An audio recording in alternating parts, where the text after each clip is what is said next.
Hello there. What is going on, everyone? Today we've got more spoilers from the Razor Crest expansion, including the title itself and some more elicits that can go on this ship. We're going to be taking a look at those.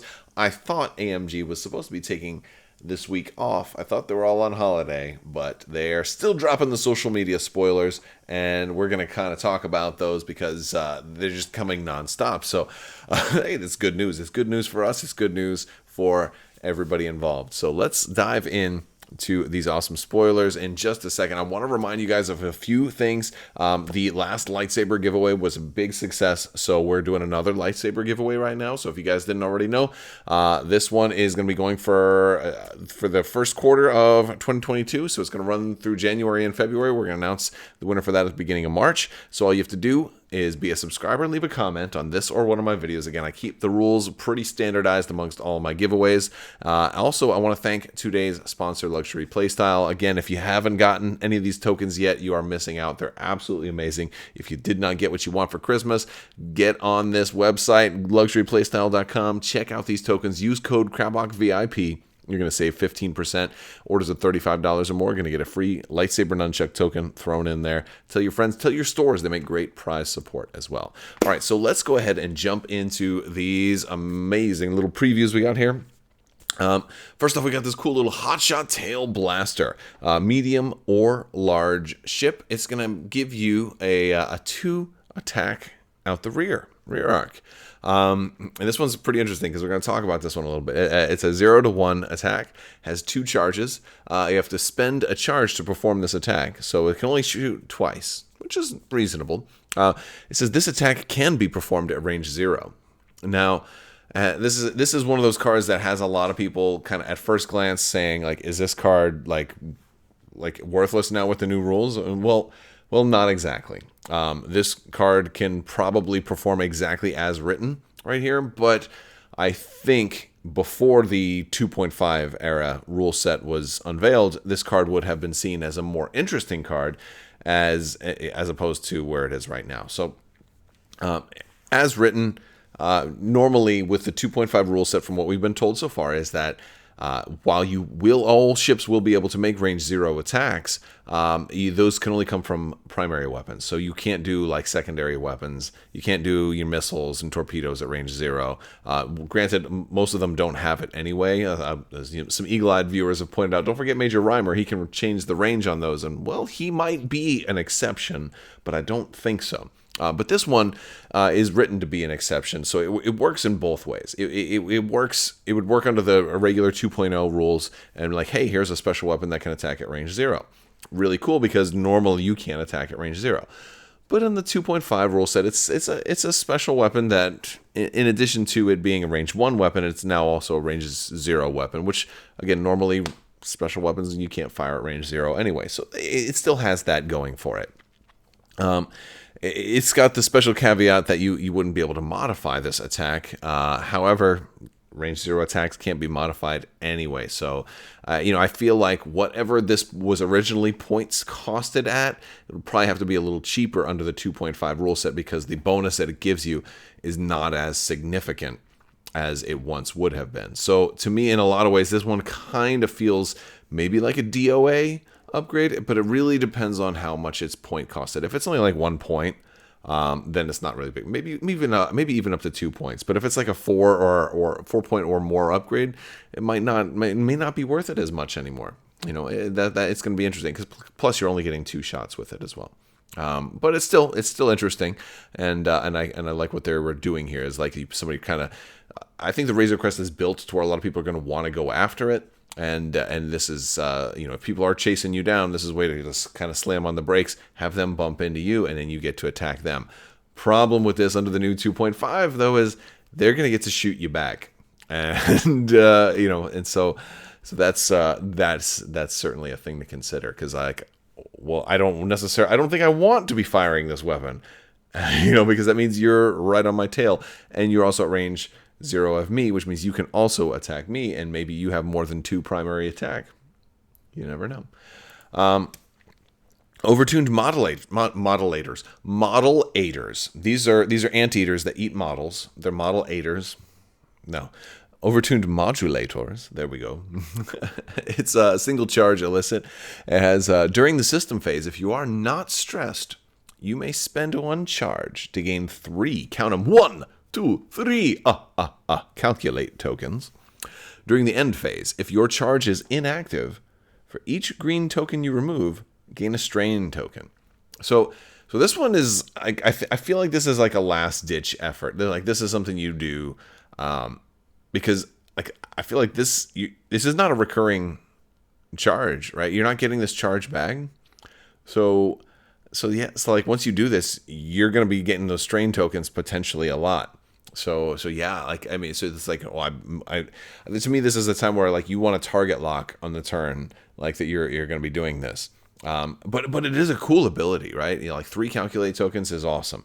Again, if you're getting attacked by a lot of folks, those calculate tokens are going to help you. And even if you have that range 0 attack thing going on right now with the, with the other, with the hot shot tail blaster, even if you kind of leverage this and somebody slams into you and they're attacking you back, well, you can still use calculate tokens to modify your defense dice, even if it's a range 0 defense. So like there's that. Plus your regular or your forward attack, if you're going to be making that, which is probably where you really want to try to rely on things a little bit more. So like that's kind of cool.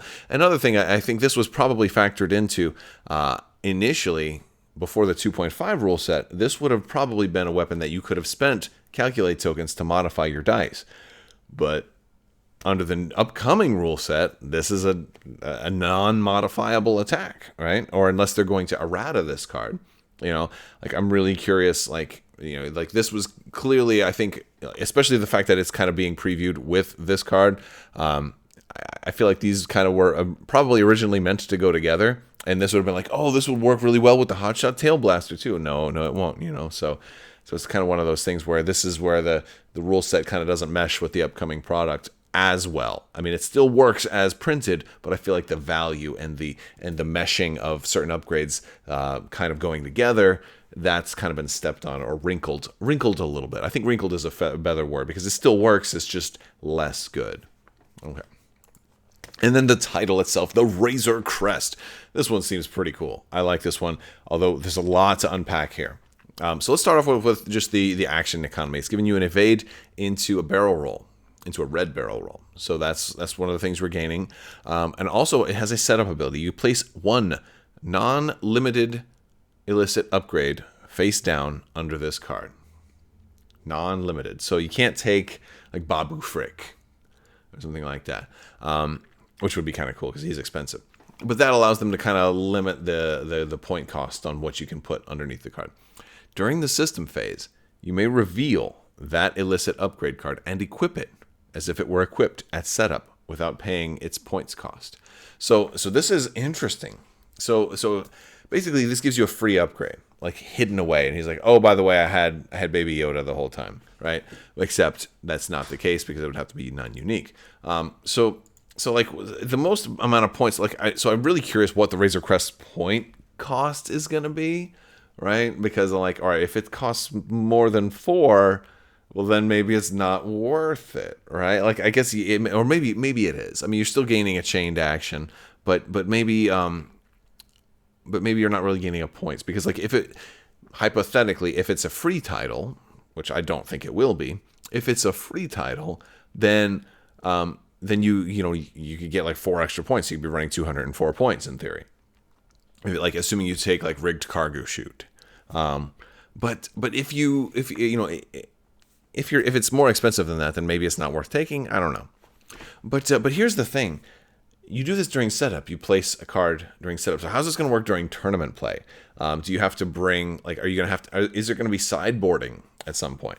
Or does everybody have to have all their whole collection? Now, fortunately, it's not like there is like an overwhelming amount of illicits that are available to scum and villainy for a medium-sized ship. Like, there's not that many. I think, what is there, like 10? Something like that. So maybe you have everybody bring, who's running Razor Crest has 10. Like, I imagine like the first big tournament after this comes out, probably have a pretty good showing of Razor Crests showing up. or ST-70 assault ships. And like how's this gonna work? Like what card you put underneath? Like, are you gonna have to like write in your sideboard on your list of everything that's potentially able to go under the Razor Crest? And also, there's the question of what if you don't use because you must place a card. It's a setup place. It's not a setup you may place. A card is going to be placed under there, face down. But the only part that is a may is that during the system phase, you may reveal that card and then equip it. So I imagine some people are going to be asking, what happens if I get destroyed before I reveal that card? Is this ship going to be like worth 4 more points, or however many more points to my opponent? Because that makes the Razor Crest a little bit more of a high value target, because it's already probably at least a 60-point ship. So after you add titles and then extra elicits and all this other stuff, what's it going to be worth? Well, so what I believe is, if you look at the card and the way it's written, anything that you have face down under this card will not count for your points cost in a tournament setting, because it is not equipped to the ship. It only becomes equipped to the ship once you do the optional part here, which is during the system phase, you may reveal that illicit upgrade and equip it as if it were equipped at setup. So at that point, and again, I'm not a rules guy for X-Wing, but I believe that makes sense. Let me know in the comments if you agree that should you not equip, like if you know this ship is going to die, like maybe it's not worth equipping this upgrade now, because you're just going to give your opponent 4 more points, or however many more points you choose. I mean, you could put a cloaking device on this ship. Like that would be a pretty cool one. All right. It's a 3-point one, and it's scum, small or medium ship, so you can actually cloak. No ship that small has a cloaking device. Isn't it funny that they say no ship that small has a cloaking device, yet virtually all we see are small ships with cloaking devices? I don't know. It's a little bit weird, Anyway, so that's about everything from this preview. I want to hear from you guys. Let me know what you think down in the comments section. Are you going to be picking this up on launch day, which I think is supposed to be February? I think that's the late February is what the goal is for this and the Gauntlet and the Pride of Mandalore pack. So we'll see. I think we still have some more things. I think IG-11 is supposed to be spoiled. So maybe by the time you're watching this video, there'll be more cards spoiled. Who knows? I'll be trying to keep you guys updated. It's hard to keep track because they're dropping like 2 and 3 cards at a time on us here. Whereas FFG used to give us less articles, but oftentimes there would be more stuff in a single article. But one way works, and the other way works too. So we'll take what we can get. All right, guys, that's going to do it for today. I want to thank you all so much for hanging out with me today and talking about awesome stuff. We've got the Book of Boba Fett launching soon. Who is watching it? Are you watching it with me? All right, I'll talk to you guys later, and may the Force be with you.